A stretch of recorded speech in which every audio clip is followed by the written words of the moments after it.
Paano matutulungan ng Bible o ng Biblia ang pamilya mo? O tingnan mo at tingnan natin ang Efeso 5:33. Doon sa ikalawang bahagi, basahin natin.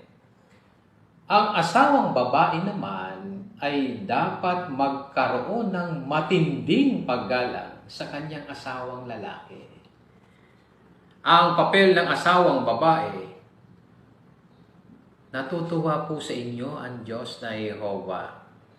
Dahil kapag nirerespeto ng asawang babae ang papel na ibinigay niya sa asawang lalaki, masaya ang Diyos.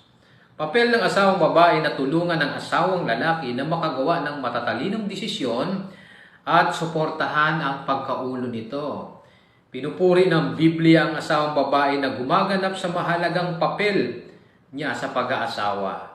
Susundin mo ba ang payong ito?